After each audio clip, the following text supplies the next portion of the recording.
संयुक्त राष्ट्र संघ के अंतर्गत आज अध्ययन करने जा रहे हैं महासभा के कार्य तथा शक्तियाँ।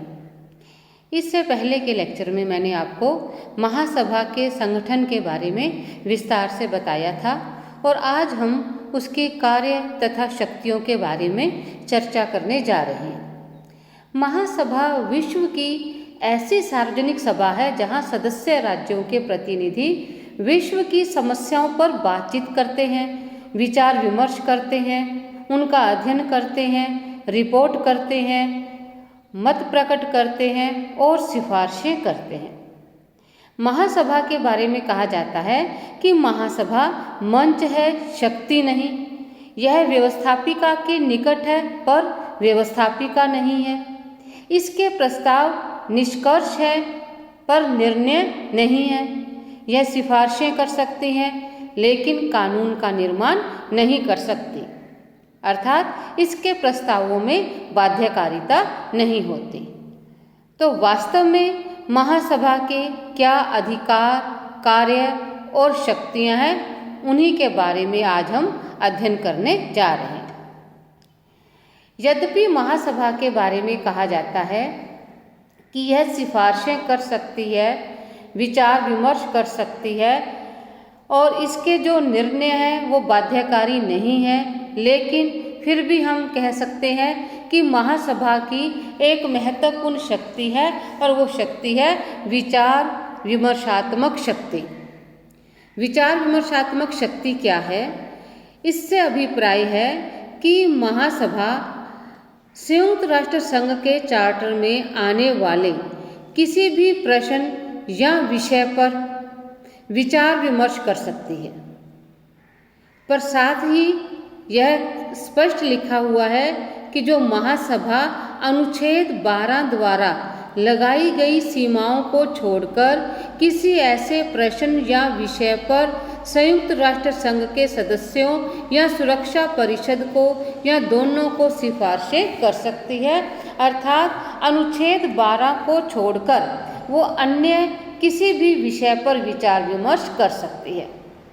जब हम महासभा के संगठन के बारे में अध्ययन कर रहे थे तो उसमें मैंने आपको बताया था कि वर्तमान समय में जो देश संयुक्त राष्ट्र संघ के सदस्य हैं वो सभी देश महासभा के भी सदस्य हैं।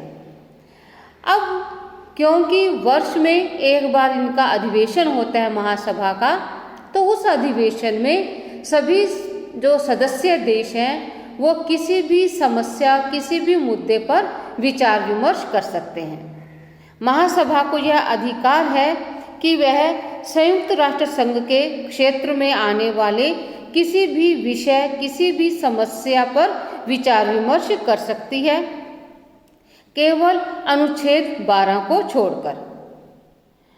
अनुच्छेद 12 के अनुसार यदि किसी विवाद या स्थिति पर सुरक्षा परिषद चार्टर के अंदर निश्चित किए गए कार्यों को पूरा कर रही है तो महासभा उस पर सिफारिश नहीं कर सकती, अर्थात जो कार्य सुरक्षा परिषद कर रही है यदि, तो उन कार्यों को छोड़कर शेष सभी कार्यों पर जो विचार विमर्श है वो महासभा में किया जाता है। इसी कारण महासभा को विश्व मंच की संज्ञा दी गई है। यह एक ऐसा मंच है जिसमें सदस्य राष्ट्र अपनी समस्याओं को डिस्कस कर सकते हैं, उन पर विचार विमर्श कर सकते हैं। दूसरी और महत्वपूर्ण शक्ति है वो है शांति और सुरक्षा संबंधी शक्तियाँ। देखिए, महासभा के पास एक महत्वपूर्ण शक्ति जो बाद में ऐड की गई थी वो है शांति के लिए एकता प्रस्ताव।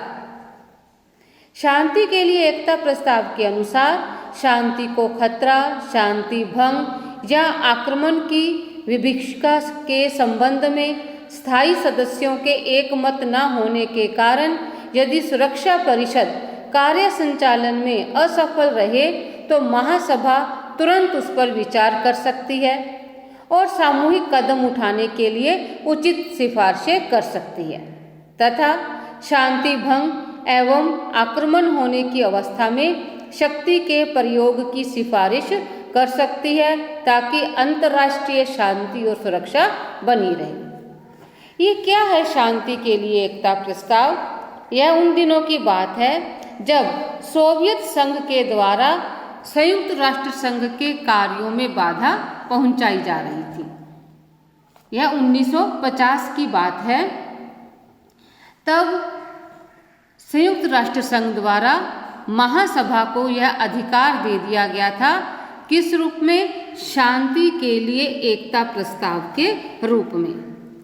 क्योंकि कोई भी महत्वपूर्ण समस्या जब सुरक्षा परिषद के समक्ष आती थी तो सोवियत संघ के द्वारा बार बार वीटो का प्रयोग कर दिया जाता था, और वीटो का प्रयोग होने के कारण उस समस्या पर ना तो विचार विमर्श हो रहा था और ना ही उस समस्या का कोई स्थायी समाधान खोजा जा रहा था।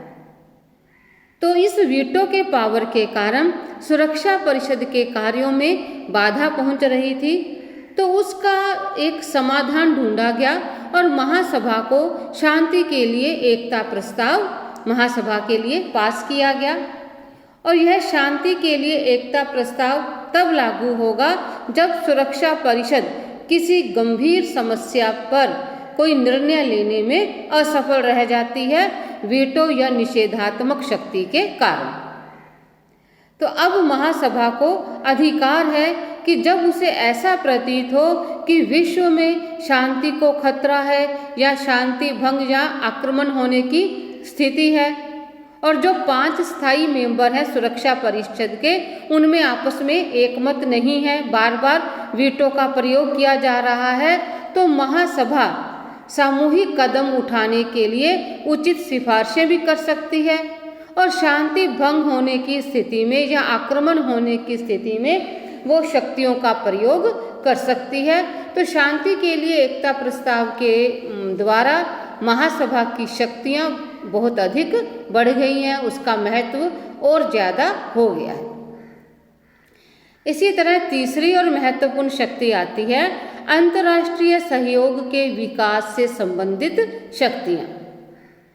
जो चार्टर का अनुच्छेद 13 है उसमें स्पष्ट कहा गया है कि जो महासभा राजनीतिक, आर्थिक, सामाजिक, सांस्कृतिक, शैक्षणिक और स्वास्थ्य आदि के बारे में अंतर्राष्ट्रीय सहयोग का विकास करने के लिए और जाति, लिंग, भाषा या धर्म के भेदभाव के बिना मानव अधिकारों और मूल स्वतंत्रताओं की सिद्धि के लिए अंतर्राष्ट्रीय कानून के विकास और संहिताकरण के लिए अध्ययनों को आरंभ करा सकती है और सिफारिशें कर सकती है। अर्थात यदि महासभा को ऐसा प्रतीत होता है कि विश्व में कहीं भी मानवाधिकारों का उल्लंघन हो रहा है, मानव स्वतंत्रताओं का उल्लंघन हो रहा है, तो उस समय महासभा सिफारिश कर सकती है, उन देशों तक अपना मैसेज या पहुंचा सकती है कि ऐसा नहीं होना चाहिए। सरल शब्दों में हम कह सकते हैं कि महासभा राजनीतिक, आर्थिक और सामाजिक सहयोग बनाने के लिए सिफारिश कर सकती है और विचार विमर्श कर सकती है ताकि मानवीय अधिकारों और मूल स्वतंत्रताओं की रक्षा की जा सके। नेक्स्ट आता है निर्वाचन संबंधी शक्तियाँ। महासभा के पास अनेक निर्वाचन संबंधी शक्तियाँ भी हैं। सबसे पहले वो सुरक्षा परिषद के 10 अस्थायी सदस्यों का निर्वाचन करती है। सुरक्षा परिषद के कुल सदस्य 15 हैं, जिसमें 5 स्थायी सदस्य हैं और 10 अस्थायी सदस्य हैं जिनका समय समय पर निर्वाचन होता है, और यह निर्वाचन की शक्ति महासभा के पास है। इसके अतिरिक्त आर्थिक और सामाजिक परिषद के 54 सदस्य हैं और न्यास परिषद के सदस्यों का निर्वाचन भी महासभा के द्वारा किया जाता है। महासभा के पास एक और महत्वपूर्ण निर्वाचन संबंधी शक्ति है, और वो यह है कि वो महासचिव का निर्वाचन करती है। यद्यपि महासचिव के निर्वाचन में सुरक्षा परिषद की अहम भूमिका होती है, लेकिन महासचिव का जो निर्वाचन है वो तभी संपन्न होगा जब महासभा सुरक्षा परिषद दोनों साथ मिलकर यह कार्य करती है। महासचिव के निर्वाचन में अंतिम शक्ति सुरक्षा परिषद के पास है, लेकिन इसमें महासभा के 2/3 बहुमत की आवश्यकता रहती है। तो सुरक्षा परिषद के साथ मिलकर यह अंतर्राष्ट्रीय न्यायालय के न्यायाधीशों और महासचिव का निर्वाचन करती है। यह सुरक्षा परिषद की सिफारिशों के आधार पर नए राज्यों को सदस्यता प्रदान करती है। अर्थात जो संयुक्त राष्ट्र संघ में यदि कोई नया देश उसका सदस्य बनना चाहता है तो उसके लिए भी महासभा के बहुमत की आवश्यकता रहती है, यद्यपि इसमें भी अंतिम शक्ति सुरक्षा परिषद के पास रहती है। तो इस प्रकार चाहे सुरक्षा परिषद के अस्थायी सदस्य हों या आर्थिक और सामाजिक परिषद, न्यास परिषद, अंतर्राष्ट्रीय न्यायालय के न्यायाधीश, सचिवालय का महासचिव, उन सब के निर्वाचन में महासभा की अहम भूमिका रहती है। और लास्ट और महत्वपूर्ण कार्य आता है निरीक्षणात्मक एवं जांच संबंधी शक्तियाँ। महासभा के पास कुछ निरीक्षणात्मक शक्तियाँ भी हैं, और वो शक्तियाँ क्या हैं?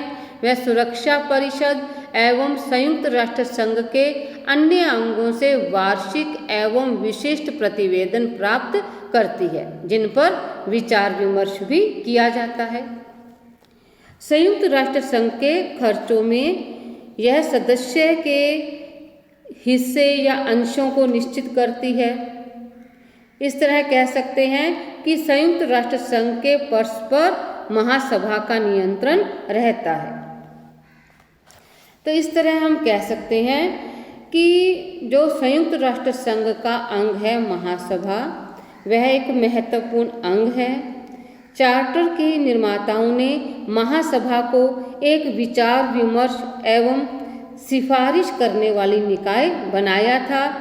कुछ परिस्थितियों में महासभा यद्यपि सिफारिश भी नहीं कर सकती थी, लेकिन ये जो शांति के लिए एकता प्रस्ताव है उसने महासभा की शक्तियों में वृद्धि की है, क्योंकि जो संयुक्त राष्ट्र संघ का स्वरूप वो विश्वव्यापी हो गया है। अतः महासभा के विचार विमर्श में विश्व जनमत की अभिव्यक्ति होती है। वर्ष में एक बार जब महासभा का अधिवेशन चल रहा होता है तो उस समय विश्व के सभी देश जो विभिन्न समस्याओं का सामना कर रहे होते हैं, उन जैसे वर्तमान समय में आतंकवाद एक विश्वव्यापी समस्या बन चुकी है, तो ऐसी समस्याओं पर विचार विमर्श और उस समस्या के समाधान को ढूंढने का प्रयास महासभा के मंच के माध्यम से किया जाता है। और इसमें तो कोई डाउट नहीं है कि शांति के लिए एकता प्रस्ताव ने यह सिद्ध कर दिया है कि महासभा सिफारिशों के अतिरिक्त अन्य कार्य भी कर सकती है।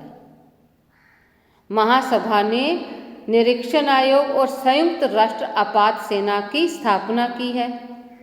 शांति स्थापना में संयुक्त राष्ट्र शांति सेनाओं का कार्य इतना महत्वपूर्ण रहा है कि उन्हें 1988 में शांति पुरस्कार से सम्मानित किया गया था।